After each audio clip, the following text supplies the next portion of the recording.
ராஜயோகம் டிவி நேயர்கள் அனைவருக்கும் வணக்கம். நம்ம ராஜயோகம் டிவியில் புத்தம் புதிய ஆன்மீக தகவலை தெரிஞ்சுட்டு வரோம். அந்த வகையில் இன்னைக்கு ஆன்மீக தகவலை எடுத்து சொல்றதுக்காக ராஜயோகம் புகழ் ராஜயோகம் டாக்டர் கே ராம் சார் அவர்களை வெல்கம் பண்ணிடலாம். வணக்கம் சார். வணக்கம் சார். இந்த தமிழ் புத்தாண்டில் மீனராசிக்காரர்களுக்கு எப்படி சார் இருக்கு? அதாவது ரிஷப லக்னம் கும்பம் ராசி சதயம் நட்சத்திரம் 3ஆம் பாதத்தில் பராபவ வருட தமிழ் புத்தாண்டு உதயமாகுது.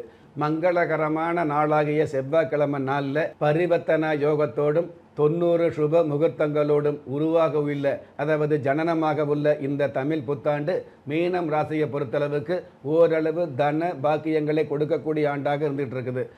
முதல் 2 மாதங்கள் ஓரளவு தன சம்பாத்தியங்களை கொடுக்கக்கூடிய அல்லது சின்ன சின்ன தடைகளை கொடுக்கக்கூடிய அமைப்பு இருந்தாலும் 2 மாதங்கள் கழித்து சுமார் 60 நாட்கள் கழித்து அற்புதமான மேன்மைகளை நிச்சயமாக கொடுக்கக்கூடிய ஆண்டாக தமிழ் புத்தாண்டு அமையப்போகுது. மீனம் ராசியை பொறுத்தளவுக்கு தற்சமயம் ஜென்மச்சனி அப்படிங்கிற ஆதிக்கம் வந்துக்கிட்டு இருந்தால் கூட அந்த ஜென்மச்சனிக்கு மேலே பொதுவாகவே சூரிய பகவான் தனஸ்தானத்தில் உச்சபலம் பெற்று இருக்கிறதுனால அச்சம் இல்லாத செயல்பாடுகள் அதிகரிக்கும். அந்த அச்சம் இல்லாத செயல்பாடுகள் மூலமாக உச்சம் என்ற நிலையை தொடக்கூடிய பாக்கியங்கள் நிச்சயமாக கொடுக்கும். யாராக இருந்தாலும் யாராவது ஒருவர் உதவி செய்து அதன் மூலமாக முன்னேறி இருப்பாருங்க இல்லையா? எந்த ஒரு மனுஷனாக இருந்தாலும் அவங்களுடைய வெற்றிக்கு பின்னாடி யாராவது ஒருவர் கண்டிப்பாக இருந்துகிட்டு இருப்பாங்க. அந்த மாதிரி உங்களுடைய வளர்ச்சி உங்களுடைய வெற்றிக்கு யார் ஒருவருடைய துணையும் இல்லாமல் உங்களுக்கு நீங்களே கஷ்டப்பட்டு உந்துதலோடு செயல்பட்டு ஊக்கமாக செயல்பட்டு மிகப்பெரிய உயர்வுகளை சந்திக்கக்கூடிய ஆண்டாக அல்லது அந்த மாதிரியான உயர்வுகளை கொடுக்கக்கூடிய ஆண்டாக தமிழ் புத்தாண்டு அமையும். நல்லவங்களை சந்திக்கக்கூடியது, நல்லோர்களுடைய நட்பு கிடைக்கக்கூடியது, மத போதகர்களை சந்திக்கக்கூடியது, ஆன்மீக பெரியோர்களை சந்திக்கக்கூடியது, அந்த ஆன்மீக பெரியவங்க கிட்ட அருளாசி கிடைக்கக்கூடியது, இந்த மாதிரி அபரிதமான நன்மைகளை பாக்கியங்களாக கொடுக்கக்கூடிய ஆண்டாக இந்த தமிழ் புத்தாண்டு அமையப் போகுது. ராசி அதிபதி குரு பகவான் இந்த பராபவ வருட தமிழ் புத்தாண்டில் ராஜா அப்படிங்கிற ஆதிபத்தியத்தை கையில் எடுத்திருக்கிறதுனால கண்டிப்பாக எதிர்நீச்சல் போட்டு வெற்றி கிடைக்குது அப்படிங்கிறத விட எதிர்நீச்சல் போடாமலேயே மிகப்பெரிய ஏற்றங்கள் கிடைக்கக்கூடிய ஆண்டாக தமிழ் புத்தாண்டு அமையப்போகுது. குடும்பஸ்தானத்தில் சுக்கிர பகவான் இருக்கிறதுனால கணவன் மனைவிக்குள்ள ஒற்றுமை ஏற்படக்கூடிய ஆண்டாக, தேவையில்லாமல் பிரிஞ்சிருப்பாங்க கணவன் மனைவி அப்படிங்கிற புனிதமான அந்த ஸ்தானத்தில் பார்த்தீங்க அப்படின்னா தேவையில்லாத பிரிவு, தேவையில்லாத சங்கடம், தேவையில்லாத போட்டி, தேவையில்லாத ஈகோ இருக்கும் இல்லையா? அதுவெல்லாம் தானாக விலகக்கூடிய ஆண்டாக இந்த ஆண்டு அமையும். அதாவது குடும்பத்தில் சண்டை வரலாம், சண்டை வருவதற்கு காரணம் வந்துகிட்டு இருக்கலாம்.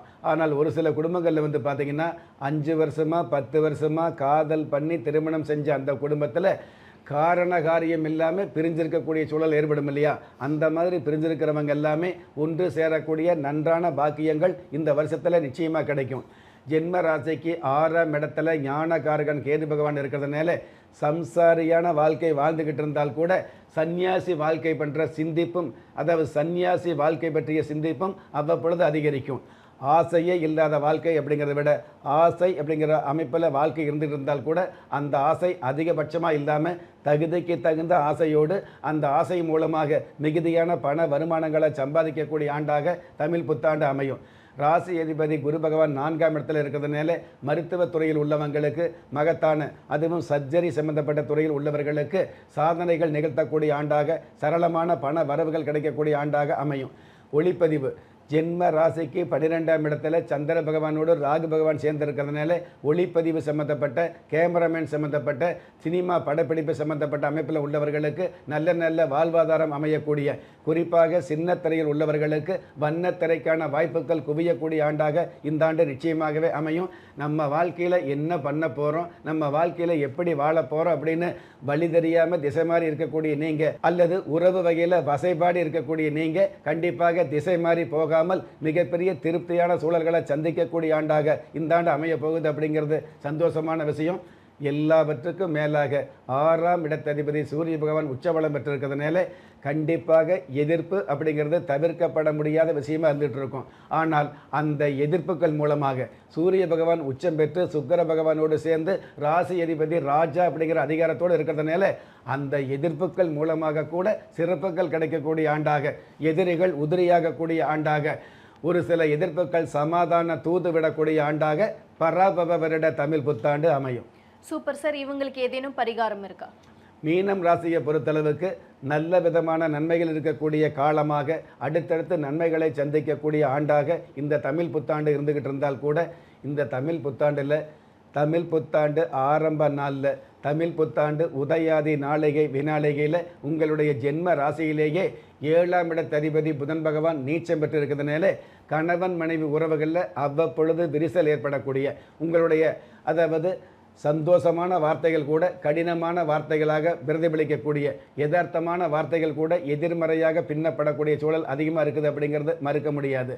அதே சமயத்தில் சந்திர பகவானோடு ராகு பகவான் சேர்ந்து இருக்கிறதுனால, பொதுவாகவே ராகு பகவான் கும்பத்தில் இருக்கிறது நல்லது, சந்திர பகவான் கும்பத்தில் இருக்கிறது நல்லது.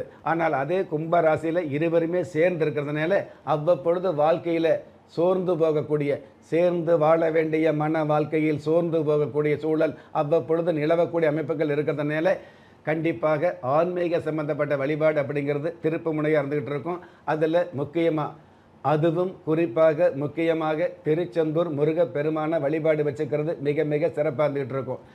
பொதுவாகவே கடலில் நீராடி அந்த ஈரத்துணியோடு வழிபாடு வச்சுக்கிறது மிக மிக சிறப்பாக இருந்துகிட்டு இருக்கும். திருச்செந்தூர் தீர்த்த நதி கரையில், அதாவது திருச்செந்தூர் தீர்த்த கடலில் நீராடுவது நல்லது. அதாவது குடும்பத்தோடு இருக்கக்கூடிய சம்சாரியாக உள்ளவங்க ஈரத்துணியோடு நமஸ்காரம் பண்ணக்கூடாது அப்படிங்கிறது சாஸ்திர விதி தான். இருந்தாலும் அந்த குடும்ப வாழ்க்கையில் பிரிவு வாராமல் இருக்கணும் அப்படின்னா இந்த திருச்செந்தூர் திருத்தலத்தில் அந்த கடலில் சூரிய பகவானை பார்த்து ஈரத்துணியோடு நமஸ்காரம் வச்சுக்கிறது மிக மிக சிறப்பாக இருந்துகிட்டு இருக்கும். இந்த மாதிரி திருச்செந்தூரில் சூரிய பகவானை பார்த்து ஈரத்துணியோடு நமஸ்காரம் பண்ணக்கூடிய நாள் உங்களுடைய பிறந்த நாளாக இருந்தது அப்படின்னா, பிறந்த தேதி கணக்கில் வார நாட்களில் நீங்கள் என்ன கிழமை பிறந்தீங்களோ அந்த கிழமையில் திருச்செந்தூர் திருத்தலத்தில் ஈர வஸ்திரத்தோடு சூரிய பகவானை பார்த்து நமஸ்காரம் வச்சுக்கிட்டீங்க அப்படின்னா நல்ல விதமான காரியங்கள், காரிய வெற்றி, உங்களுடைய வாழ்க்கையில் சுபம், லாபம், ஜெயம் அப்படிங்கிற அந்தஸ்து தொடர்ந்து கிடைக்கக்கூடிய பாக்கியங்கள் அடர்ந்து கிடைக்கும் அப்படிங்கிறது பராபவ வருட தமிழ் புத்தாண்டு அமைப்பு. Super sir. இந்த தமிழ் புத்தாண்டுல மீனராசிக்காரர்களுக்கு எப்படி இருக்குன்னு சொல்லியிருந்தீங்க சார். நிகழ்ச்சியில் கலந்துக்கிட்டதுக்கு நன்றி சார். நன்றி. நம்ம ராஜயோகம் டிவியில் புத்தம் புதிய ஆன்மீக தகவல், தினப்பலன், மாத பலன் போன்ற நிகழ்ச்சிகள் ஒளிபரப்பாயிட்டு இருக்கு. அது மட்டும் இல்லாமல் ஒவ்வொரு நாளுமே நீங்கள் தெரிஞ்சுக்க வேண்டிய அதிர்ஷ்ட எண்கள், உங்களுக்கான அதிர்ஷ்ட நிறங்கள், உங்களுக்கான அதிர்ஷ்ட எழுத்துக்கள் போன்ற நிகழ்ச்சிகள் ஒளிபரப்பாயிட்டு இருக்கு. மேலும் ஒவ்வொரு நாளும் நீங்கள் வழிபட வேண்டிய தெய்வம் போன்ற நிகழ்ச்சிகள் ஒளிபரப்பாயிட்டு இருக்கு. இது போன்ற நிகழ்ச்சிகளை நீங்கள் உடனுக்குடன் தெரிஞ்சுக்கணும் அப்படின்னு நினச்சிங்கன்னா நம்ம ராஜயோகம் டிவியை சப்ஸ்கிரைப் பண்ணுங்க, லைக் பண்ணுங்க, ஷேர் பண்ணுங்க. கண்டிப்பாக கமெண்ட் பண்ண மறந்துடாதீங்க. அதை பெல் பட்டனையும் பிரஸ் பண்ண மறந்துடாதீங்க. நன்றி. திறமை இருந்தும் வறுமையில் வாடுகிறீர்களா? விதியை நொந்து விரக்தியில் இருக்கிறீர்களா? முயற்சிகள் செய்தும் முன்னேற்றம் கிடைக்கவில்லையா? களஸ்திரம் அமையாமல் கவலைப்படுகிறீர்களா? தாய்மையடையாமல் தவித்து நிற்கிறீர்களா? நவரத்தினம் போட்டும் நன்மைகள் கிடைக்கவில்லையா? பெயர் மாற்றம் செய்தும் பிரயோஜனம் இல்லையா?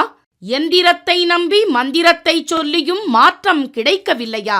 எண்கணிதத்தை நம்பி எழுத்தை மாற்றியும் ஏற்றம் கிடைக்கவில்லையா? வாஸ்துவை நம்பி வாசலை மாற்றியும் வளம் காணவில்லையா? ஹோமத்தை வளர்த்து யாகத்தை செய்தும் யோகத்தை காணவில்லையா? திரும்பிய பக்கமெல்லாம் திண்டாட்டங்களையே சந்தித்த உங்களை யார் கைவிட்டாலும் ஆன்மீகம் கைவிடாது. ஆம், அண்ட நிழலும் இல்லை, ஆதரிக்க யாரும் இல்லாதவர்களை குலதெய்வம் கைவிடுவதில்லை. கிள்ளி கிடைக்கக்கூடிய யோகங்களை அள்ளிக் கொடுக்கக்கூடிய ஆன்மீக அற்புதம் குலதெய்வ விருட்சம். திக்கற்ற யாவரும் ஒப்பற்ற பயன்பெற வாங்கி பயனடைவீர். குலதெய்வ விருட்சம். குலதெய்வ விருட்சம் குடும்பமே சுபிட்சம்.